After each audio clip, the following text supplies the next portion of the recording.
Alvarez here on Wrestling Observer Live. We are here every day, Monday through Friday, noon Pacific, 3 Eastern, Sunday, 3 Pacific, 6 Eastern, Saturday mornings with Jim Valley, 10 a.m. Pacific, 1 Eastern, Sundays with Andrew Zarian.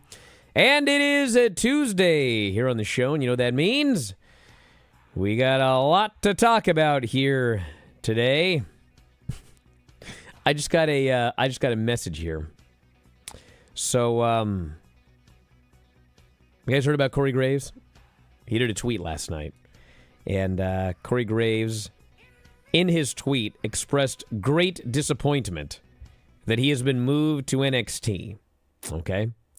And, I don't know if you guys are aware of this or not, but WWE is not big on having the talent tweet out stuff like this. You see stuff like this in other companies, but WWE, it's like they lay the hammer down. So, essentially, that tells you right there this whole thing is a work, okay? So then this morning, they announced that he will be doing a promo tonight on NXT. That should further tell you this whole thing is a work. And then, I guess moments ago, his brother Sam Adonis made sure to tweet out, not a work. So anyway, we'll find out what they do tonight, because NXT is tonight. And we'll follow up on that story and all of the rest of the news from the last couple of days. The debut of Penta, Raw report from last night, latest on Vince McMahon, Janelle Grant, and the rest of his lawsuits. He has many lawsuits. A Collision ratings from Saturday night, as noted, Corey Graves. And we have some folks switching sides in the transfer portal, as it is being called, SmackDown ratings, and plenty more. Today, we will be joined by Mike Sempervive and Lance Storm. Another three-man booth. Lance has watched all of the SmackDown show, so we'll talk about that later on. I'm sorry, the Raw show.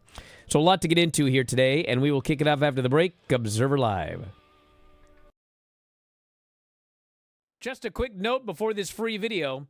If you click like and subscribe, I'd be very thankful. It is the annual Christmas show. We have Big Vinny V, as always, who's wearing a hat. Can confirm. Sean is here, as always. He is not festive at all. I forgot my hat. Granny is here. Granny, what's going on? Hello. Craig is here, not festive at all. Yep.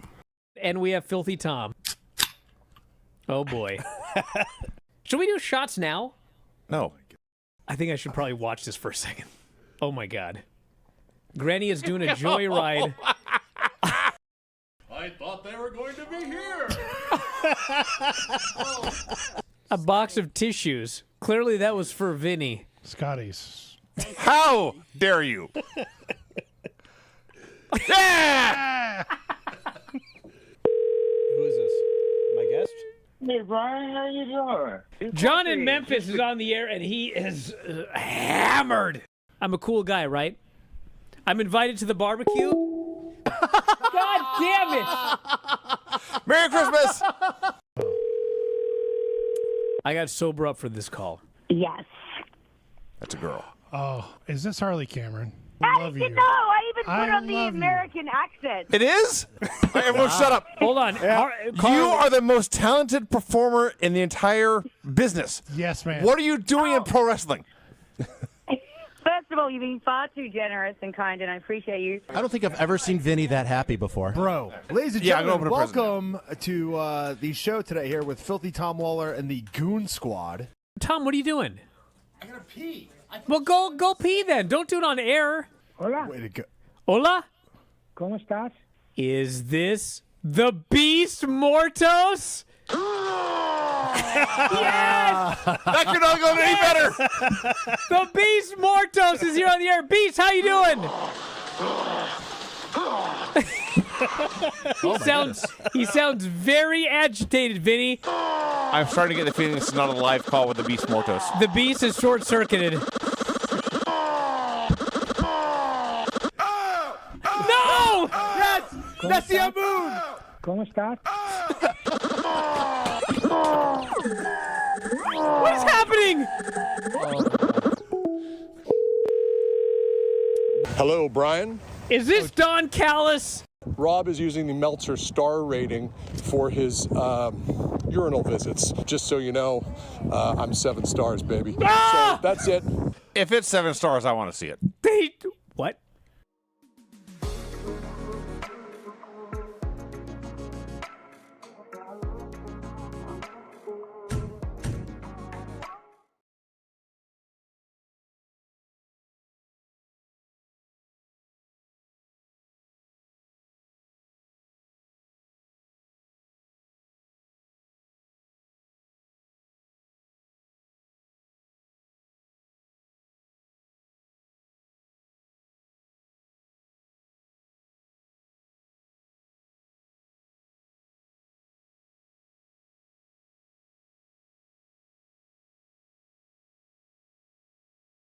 Show Bryan Alvarez here, Wrestling Observer Live. Mike Sempervive, also of WrestlingObserver.com.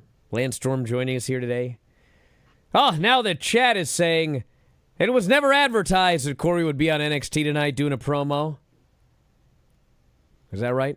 Well, I guess technically he didn't say that, but Corey Graves tweeted today, "I've got a lot to say. Don't miss NXT tonight." Is he going to no-show? Is that what's going to happen? He has a lot to say, but he's not going to be there on the show. Plus, he's not going to say it. He's going to have a pipe bomb moment. You do realize that people are trying to claim that this is not a work. You guys realize Corey has done this before. It's a shoot, brother. What's his plan? To get fired and go somewhere else? If this is real, what's his plan? To get fired and go somewhere else? Well, you work with Booker T for long enough and see what happens. He worked with him for one day. I mean, listen, I was the first guy that said, what is this guy doing on this show? This is ridiculous, okay? He sat there at the beginning of the show looking like he wanted to be anywhere except NXT. Now he's doing this big tweet that, by the way, is still up there. Shall I read the tweet? Sure. Imagine chasing your dream, then being told, not deciding, that you're no longer physically able to pursue your dream. Then you dedicate your life to something dream adjacent and being pretty effing awesome at it. And then when it's time to enjoy the fruits of your labor, which I guess he hasn't done up to this point, even though I thought he had, being told you're not famous enough for your own job, just in case you've wondered where I've been. Well, blurring the shoot and work there, because the first two things that he mentioned were absolutely true. And can I offer a theory here? Since you have Pat McAfee in the mix, you got Joe Tessitore in the mix, they obviously like Wade Barrett, and there's been talk about, or I guess speculation, at least on this show, that Corey Graves could possibly come back. And if he is going to come back, where else can you do some work? NXT would be a good place. You could have a match with Booker T on Reality of Wrestling if that's what you wanted to do, to shake the ring rust off and work in front of people. So maybe it's just a bunch of things all together here at once that we're getting this, and we're possibly going to get Corey Graves back in the ring. Am I crazy? Well, of course not. Well, he still might be crazy. Well, that's true. Yeah, Mike. You actually might be crazy. I'm sorry. All right. Well, let's talk about the latest on Vince. We'll get this out of the way first. So, this SEC deal, there's a lot to talk about here. I hate talking about this story because people they get angry all the time. But here's the thing, everybody, okay? Vince settled with the SEC, okay? And he was fined $400,000 for violations, has to reimburse WWE $1.3 million, and essentially what happened is, and this is kind of an important thing, so when this whole thing went down, okay, one of the problems I had with people getting so angry about this was there were a lot of people that were like, this entire company is just, they're all horrible. They're all horrible. They knew about all of this. Everybody there, they covered up for the guy. And, I don't know who knew what. Trust me, I'm sure there were people there that were like, Vince cronies that should be gone, okay? But to paint the entire company with this blanket, like if you work there, like if you're a seamstress or with the wrestlers, you're covering up for this guy and you're horrible. It's like, dude, things like this happen in companies all the time. And the idea that everybody in the company is responsible, like, it's not fair to everybody in the company who's actually not responsible, okay? So, people were pointing out, well, he said that he was, like, showing these pictures to people on the ring crew and this and that. And, I said from day one, like, I talked to people there, and, there were people in the ring crew and production, and they were like, man, I never heard anything about this. He never showed any. And from day one, it's like people want to believe that, like, Vince is a terrible liar, but then, like, they won't believe that he was lying about some of the things that he said in his texts. Like, a lot of the things that he said about, hey, I was bragging to this person and I was bragging to that person, like, I think a lot of that stuff is, like, Vince playing out his weird fantasies. I don't think for a second that he was, like, taking pictures of him and Janelle on his phone and showing them Mirandos on the production crew. That makes no sense whatsoever, okay? So, as it turns out, like, this money, some of this money that he used for some of these payments and such, the reason there was an SEC investigation into him is he signed on behalf of the company without the knowledge of the company. So, for example here, they overstated net income by 8% because the people in charge of doing the analysis of the year, they had no idea that he paid $8 million or whatever it was out for a settlement. And so they reported to the government that they made X amount of money, and it turns out he used company money. He signed on behalf of the company without alerting the company to this, and thus he has to pay the company back.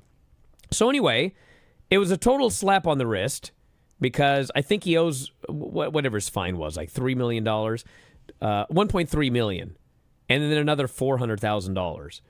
So, I mean, we're talking, this guy's worth $3 billion.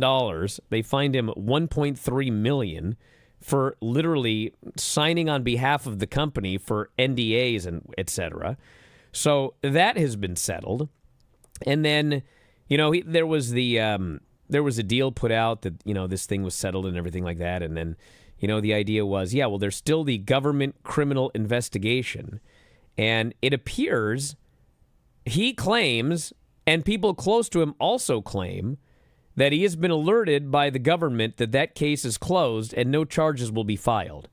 So the government itself will not comment on this.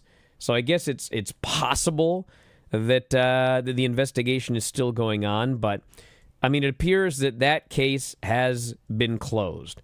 So what is left for Vince at this point is the Ring Boy lawsuit, which is on hold at this point because the court has to rule on whether there's a change in the statute of limitations, whether it is, they have to rule on that first. And if that, depending on how that ruling goes, the case may or may not be reopened.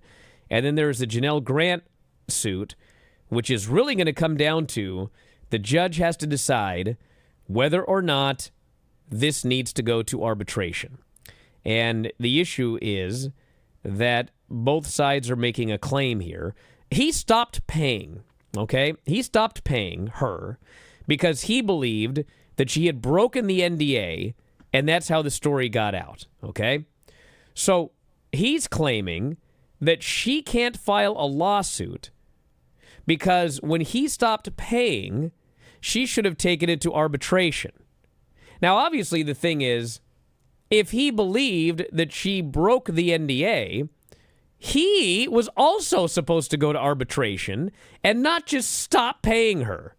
So the judge is going to have to rule, and the original judge, by the way, passed away recently, so they have a new judge. So this judge has to rule on whether or not this whole thing is going to continue or whether it's going to go to arbitration.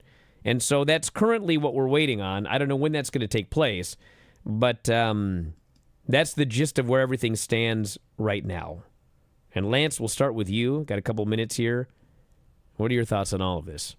Well, my big thought is, you had mentioned it, when Vince found out the story got out and he believed she leaked it, he's required to go to arbitration. That's what he should have done, yes. Not stop paying and violate the NDA. So, in my opinion, he's violated the NDA. He's violated the arbitration clause. But now that things got worse for him, he wants her to abide by both.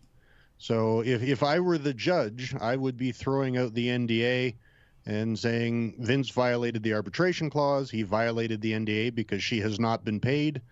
And he'd be going to court and probably not too happy with me as a judge. Mike? Just because... Actually, Mike, sorry, I heard the music. ahead. We will take up this with Mike after the break. Stand by, Observer Live.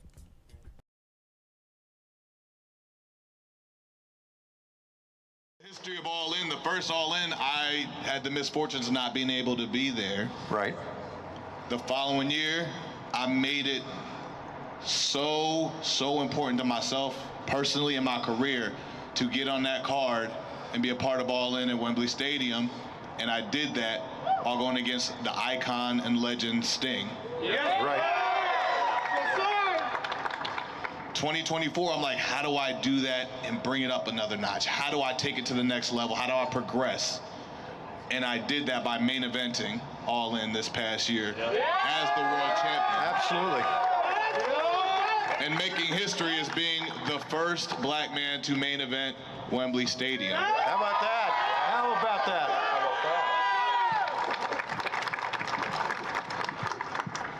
With that being said, there's a man, Stephen A. Smith, I'm quoting him by saying, I'm not the American dream, I'm the American story. Damn right.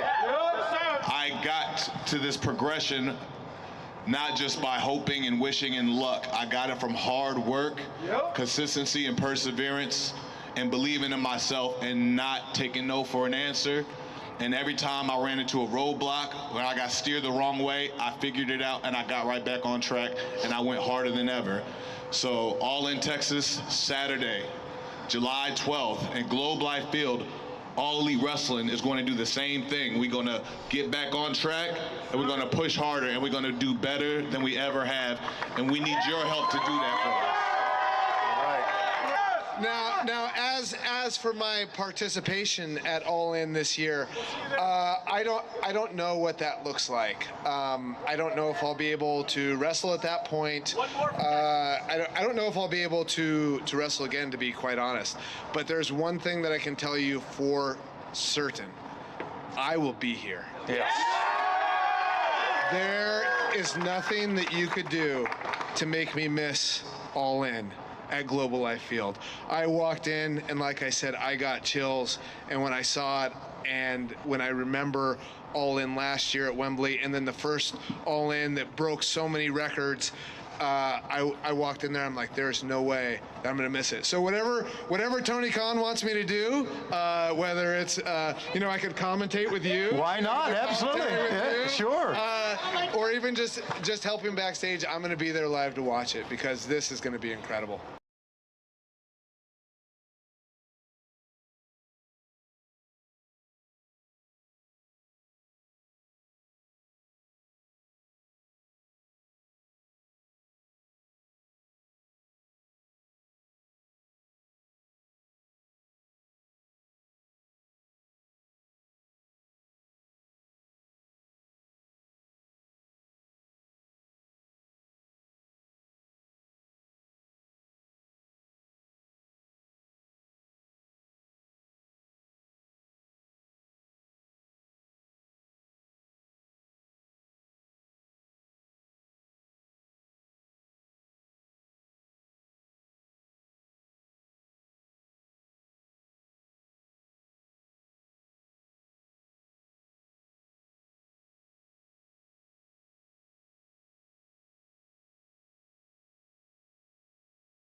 Yes, Mike.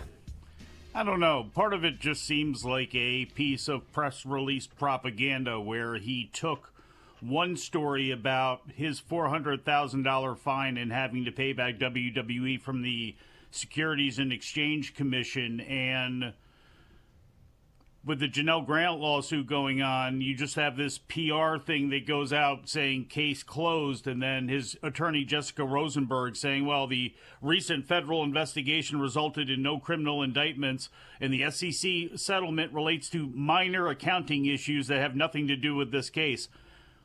When it comes to Janelle Grant, and it's like, It felt like they're just trying to conflate two things and make people believe that everything has gone away, just minor accounting things have happened, and nobody's coming after us anymore. Just go ahead and look the other way over here. And if I'm a member of his team, that's exactly what I want you to believe. So that's what that felt like to me. And just because the Southern District of New York is not filing charges immediately after the stay was lifted does not mean that they cannot make his life difficult moving forward if they do have something. You think he just got a call from somebody at the Attorney General's office going, oh, okay, we took a look at everything. You're fine. Go ahead. Go back to whatever island you were on and go get more kittens to bring back so people can adopt. Well, I don't know if they said that, but I mean that's what is claimed that was said. Like that's what's claimed it's closed. From his side. We will see. Because again, even if they don't do something right away, we've seen them be the thorns in the sides of people for quite some time, whether it be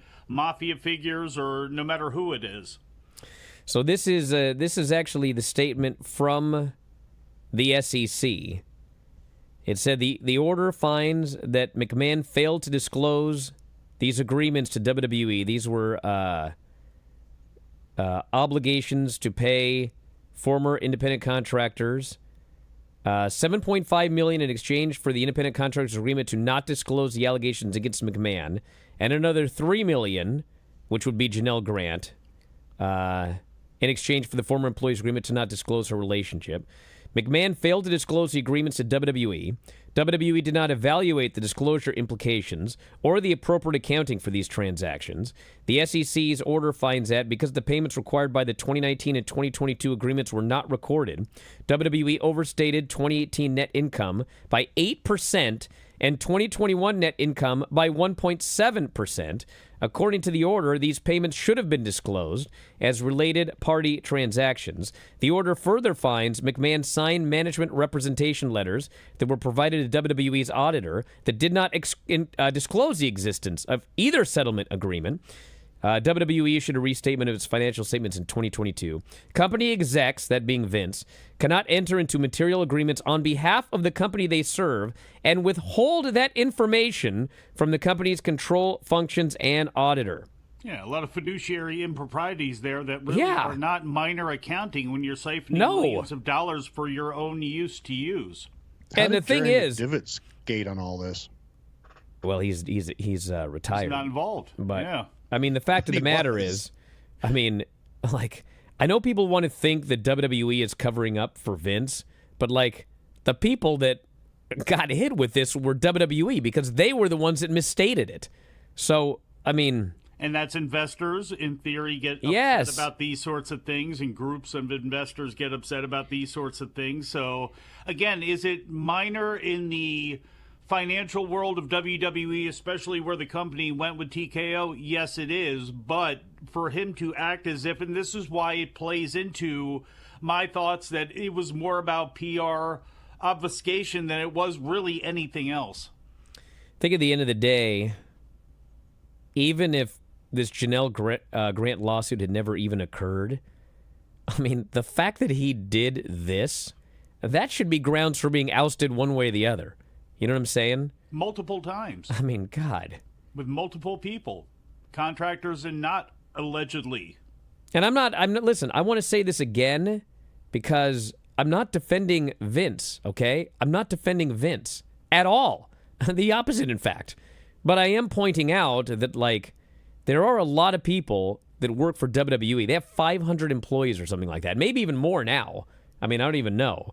But, like, there's a lot of people that deserve to still work there, and they don't deserve to lose their job, and they should not be thrown under the bus and lumped in with all of this when they had no idea what was going on. It's very clear if you look at the story, and even if you look at what Janelle wrote in her statement, I mean, this guy wasn't out there flaunting it. He was going out of his way to try to hide it, and this is proof of it here by the fact that he signed on behalf of the company.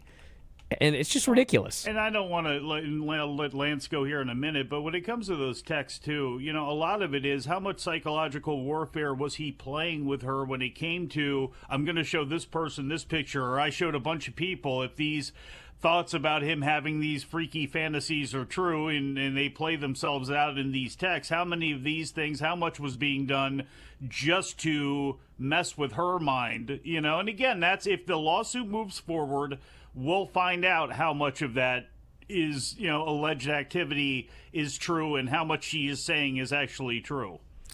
All right, Lance, anything else before we move on to the next story? No, just that I agree with Mike that much of what he said in those texts sounds like shaming and pressuring and trying to control someone, and should not be read as fact when he says he shared some photos. I think it was a threat. We have, the Corey Graves thing we already talked about here. We'll find out what happens tonight. I mean, I will say this, okay? If Corey doesn't show up tonight, and it's made abundantly clear that Corey didn't show up tonight, I don't want anyone telling me this thing is a shoot, okay? The thing is, if this is a work, I think it's What's a the very, point? very bad idea. Yeah. Like, AEW's troubles are talent and people in the company aren't happy. Phoenix wants to leave. Malachi wants to leave. WWE is the hot things are going well company. Why do a work where someone who works there is unhappy and wants to get out? Well, because I guess you could say it's an announcer thing, and it gets people maybe interested as just something to have to heat up this week on the CW. You know what I mean? And they may not be much deeper than that, again, unless he's going to be coming back, or unless maybe Vic Joseph is the one who gets aced out, because Corey Graves can certainly do play-by-play on his own. We had SmackDown on Friday night. 1.4 million people watched the show. 0.40 in 18 to 49. And, I saw on Twitter yesterday a lot of people saying, God, what a horrible number. And, dude, that's not a horrible number at all. 1.4 million, and that's a 3-hour show, okay? So you know that most likely, we don't have the hourly numbers here, but most likely, as was the case with Raw, that 3-hour dropped big. So, your first 2 hours probably did around 1.6 million viewers. So this is not a bad number. Show's doing fine. And it did have the Cotton Bowl, which did 20 million viewers, and a 4.95 in 18 to 49. So, dear God, what do you expect? Like, 1.4 million average over 3 hours is actually pretty great, especially with that competition. So, and then we had Collision, which did 337,000 viewers and a 0.09. So, once again... Let me guess, everybody's watching on Max, right? Bro, here, listen. Stop it. No, there was let me National continue. Football League playoff football going on. No, you don't get it. Oh, boy. The viewership was down 2%. So unless you think that only 60,000 people, or less actually, what's 2.3% of 337,000? 6,000? What is it? Anyone know? I'm not good at math. If you're saying 60,000 people watching on Max, is that inconceivable when we have no idea what the numbers are? No, listen. Yes, go ahead. Okay, so unless you're saying that... you have an abacus, don't you? I should have an abacus. Here's the thing, everybody. Okay? The fact that Collision did virtually the exact same number, unless you believe that almost nobody is watching on Max, then the reality is a lot of people are watching on Max. How many? I don't know. But I can tell you this, okay? Saturday night's main event, all right? Did they push hard that you could choose to watch on Peacock, or did they not? They did not, okay? I didn't even know about it until the show was over. They simulcast Saturday night's main event. They aired it on NBC, and they aired it on Peacock, okay? They have been pushing Max hard on AEW television that you can watch on Max, okay? So they're pushing harder. AEW is pushing harder than WWE did, okay? Saturday night's main event did 1.5 million viewers. 1.5 million viewers on television. They did 700,000 viewers on Peacock. They did 1.5 million on TV and 700,000 on Peacock, which they didn't even advertise, okay? So If they did 50% more on Peacock, why is everyone saying it's impossible that Dynamite has added 200,000 viewers, which isn't even close to 50% of the people that are watching on television? Why is the idea that they're simulcasting on Max, which is a gigantic universe, but somehow nobody is watching on Max, even though 700,000 people watched on Peacock at the same time? So it just is what's happening. I don't know what the actual number is, but it's definitely not zero. Back in a moment, Observer Live.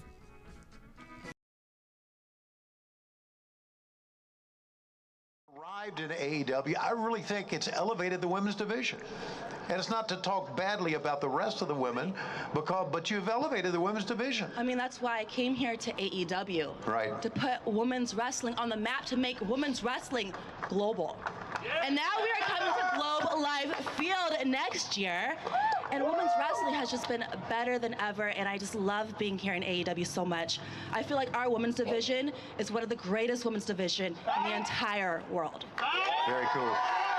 And this event is so big, it is a destination for fans all over the world to come here. It's going to be not only an event on pay-per-view, but it's going to be an entire week of things for fans to do. So this is our big event. Let's go, guys. What we've done in 5 years. Yeah. It's very humbling to be here. I get emotional because I think of what AEW's given me. You know, the wrestling industry, when I first started, I think about what the wrestling industry kind of like represented. I saw a lot of, it can chew you up and spit you out and leave you with nothing. And I was really nervous starting my career because I didn't want to be chewed up and spit out and left with nothing. But when AEW started, it felt like a family. It felt like a place that could take someone like me and make something out of it. You know, a lot of people are very consumed with their public image, and they care so much about how they're perceived to the public, but inside they're dying. But the cool thing with AEW is I can look at myself in the mirror and know exactly who I'm looking at. This company gives me so much. They let me do what I want to do out there in the ring in front of all of you, and they let me do what I want to do in my personal life. I am climbing Mount Everest in April. And I'm going to take that AEW flag and I'm going to plant it on top of the goddamn world and remind everybody what AEW is capable of. And then when I climb down from that mountain,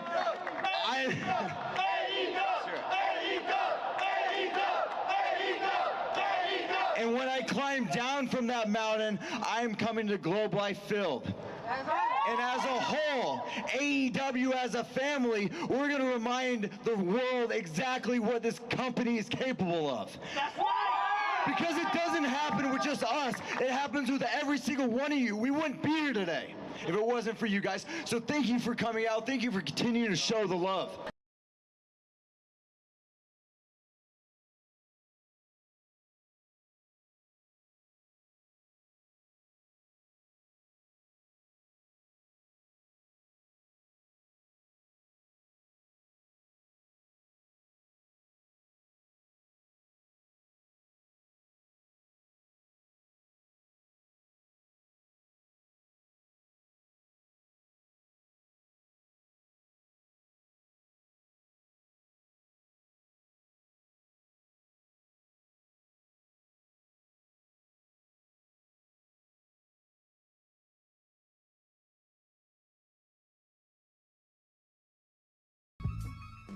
Not going to argue with people about these numbers. If you don't like it, that's fine. Okay? If you don't like it, it's fine. Choking you up. No. Okay, I'll do this for you. Okay? Okay. What you got? Don't. I'm not arguing. No, he's like Dave. I'm right just now. telling. No, I'm Let him not. go. I'm just telling Let you him something. go. I'm trying to tell you what the. Okay, so Peacock has 36 million subscribers. Okay, 36 million. They got that real stream. Okay, they got 36 million. Max has 110 million. 100? 110 million users globally. Okay? It's a lot. Peacock has 36. It's Not many. So in what That's universe? just in the U.S. though. In what universe is WWE doing 50% concurrent streams, 700,000 concurrent streams while airing live on NBC? Allegedly. But somehow, with 110 million subscribers, for some reason AEW is doing like no extra viewers on Max. It doesn't make any sense. Nobody's saying that. It doesn't make any sense. The nobody's number saying is probably in the range of 200,000. That's a safe bet. Which, by the way, would be way under the 50% that apparently watched on Peacock instead of NBC. Allegedly. That's only about 30%. But can we stop speculating about a number we don't know, please? No, I will not stop that, Lance. I absolutely will not. Because you know what? It's important in a way, not for any of you guys, but like if I'm AEW or WWE, and I know that all of a sudden I've got a new audience of people like on Raw, on Netflix, and probably on Max for AEW, I got to change my show around a little bit, which they did on Collision, by the way. It's like you need a few more video packages. You need to explain things better. Brian, you they can't needed presume. to do this before they got on I Max. realize that, but it's even more important now. Hey, you know what? I'll say this. How many times did I frickin' complain about how there were no graphics on NXT, okay? And they moved to the CW, and to their credit, they realized, you know what? We probably are going to have some new eyeballs. They were working And through so fonts. since then, we have had graphics for everybody on every show. Way to go, NXT. Yes, Way to but go. Brian, I'm not saying the number isn't important. I'm saying speculating about a number we can't confirm is a waste of time. Move on. Nonsense. It's completely nonsensical. Now, what did you think of Raw, Lance? You watched this whole show? Lance, Brian watched does the whole hard show. potting. I enjoyed it more than I did last week. There was a lot more wrestling on it. I do find it, and I think this is because I'm not a fan per se anymore, and I watch it more as a wrestler, and it's like there's a lot of talking, a lot of filler, especially because internationally we don't get commercials. We get filler talking segments that we watch, and deciphering the ones that are part of the regular show and just filling for commercials is hard. So the show is long and there's a lot of talking, but I did enjoy it much more this week, and I thought Penta was a bloody home run. You know, I got to say, I'm actually going to complain about something here. So, the way it works now on Netflix, there's like positives and negatives to this for me. So, if I watch on replay, it skips the commercials for me. I no longer have to skip commercials. When they go to commercial, it just jumps forward to like the next segment, which is in some ways so convenient. But you know what I actually don't like about it?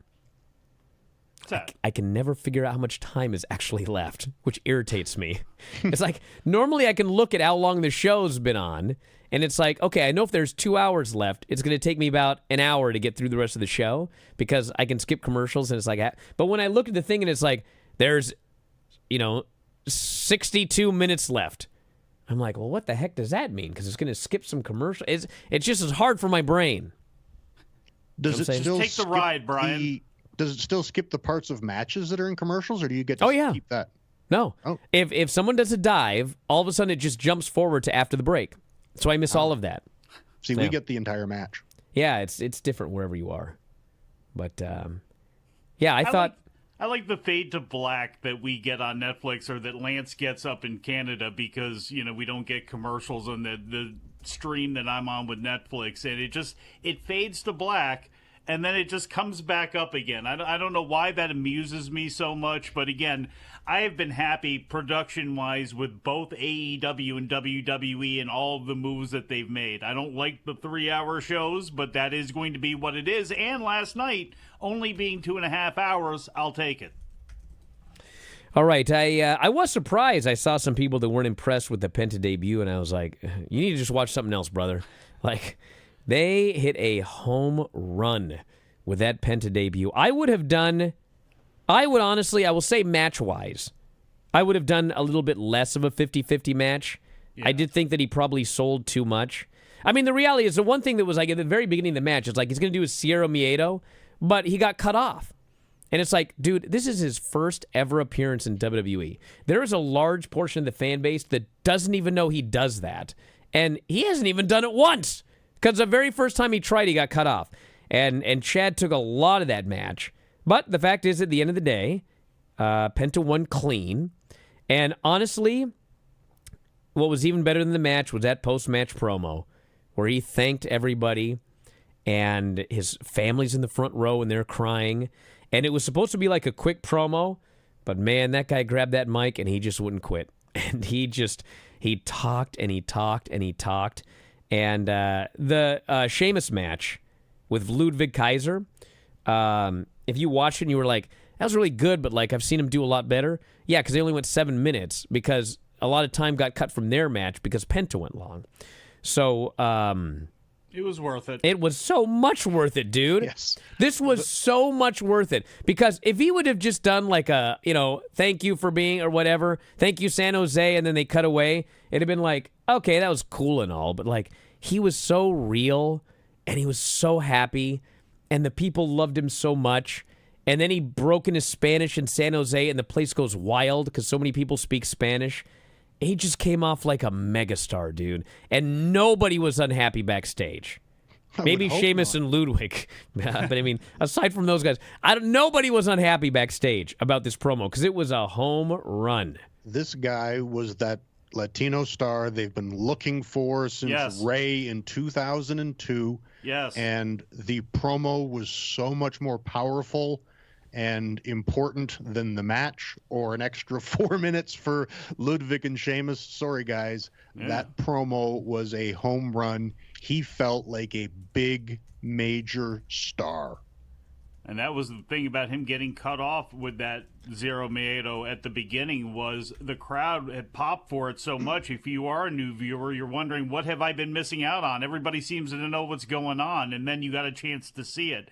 And you don't have to like Penta's style. You don't have to like his matches to say that that was a home run last night, period. It was. Now, how they follow up with it, we'll see.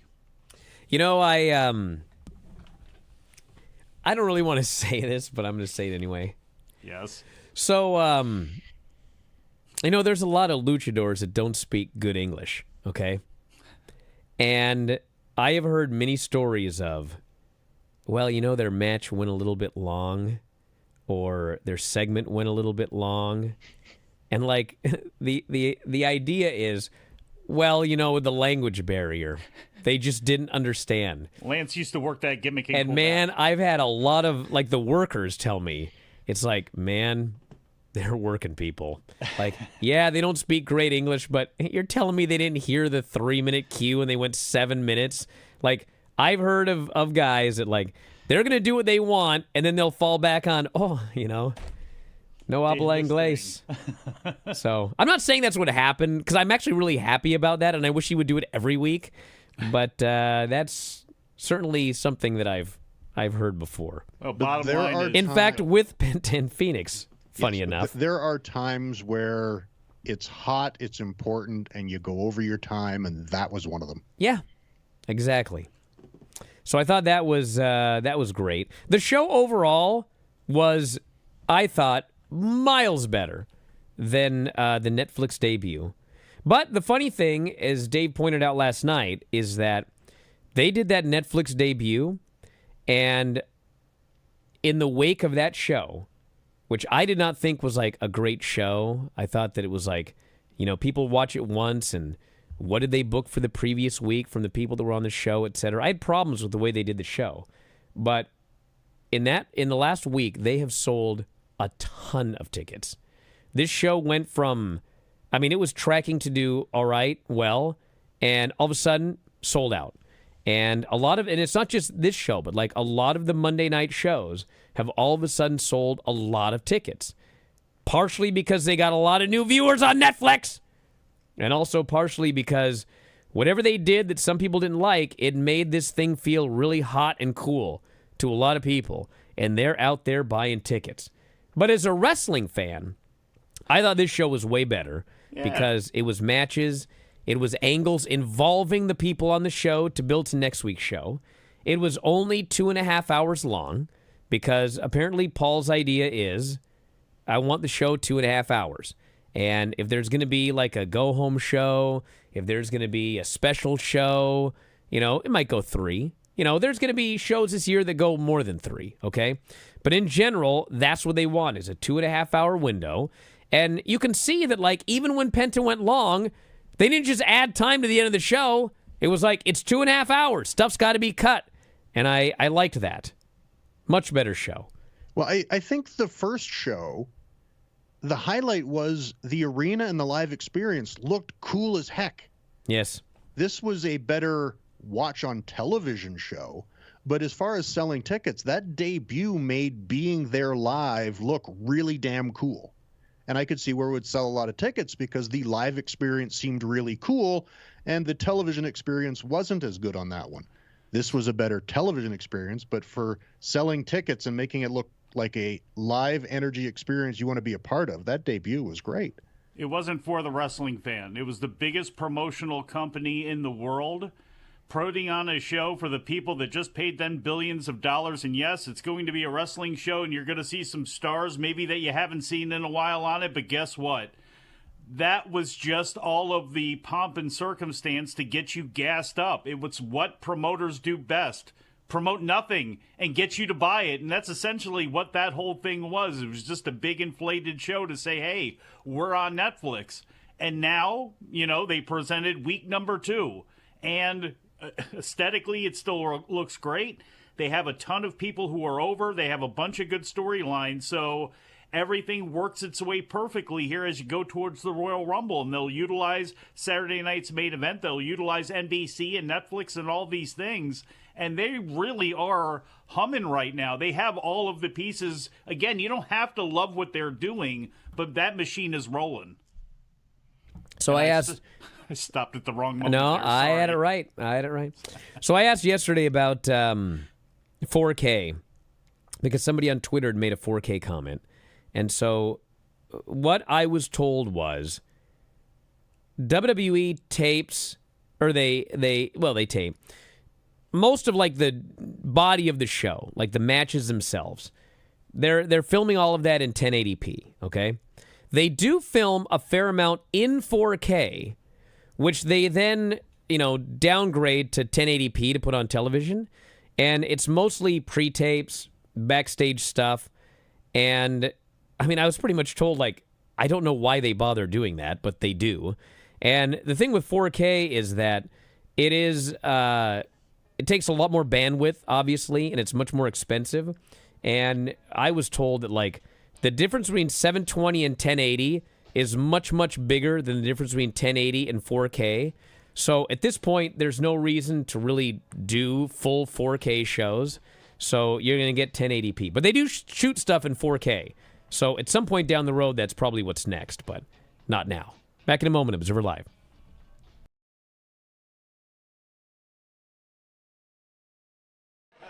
Because I've always known from day one, you are world championship caliber.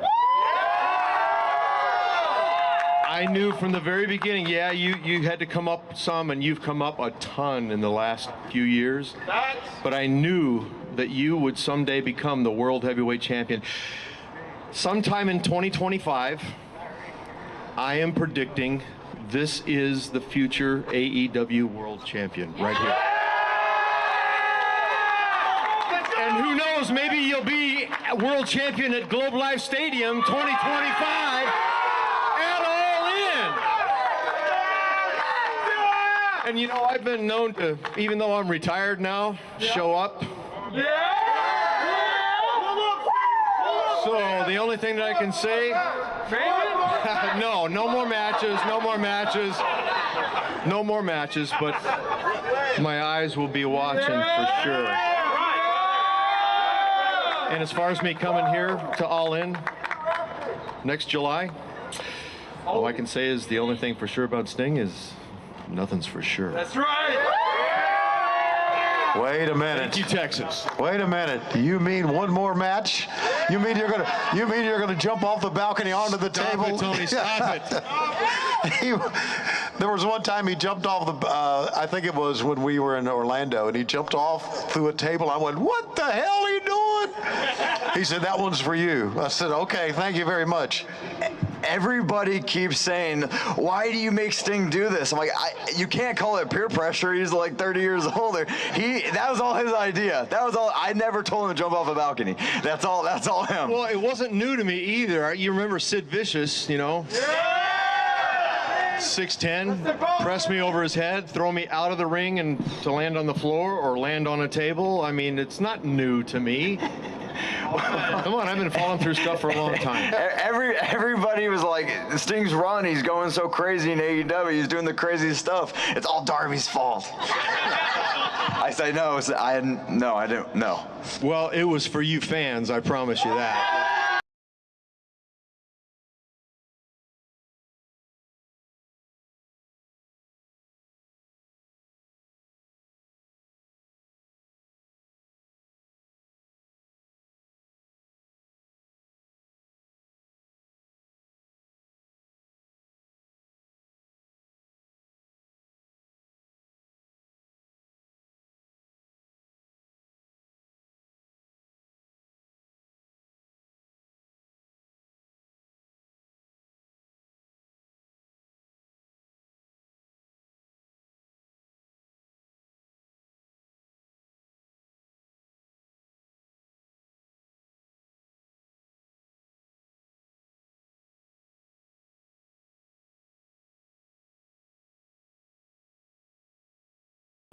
All right, we've got Saturday night's main event. They started building up matches, which is not this Saturday, but the Saturday after already.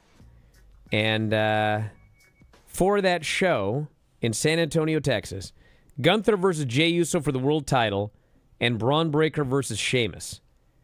And I actually thought this would be better for WrestleMania, so maybe they'll hold it off, but I think the idea of Sheamus finally beating Braun Breaker and winning his Intercontinental title they've been talking about for years would be a great moment on one of these shows.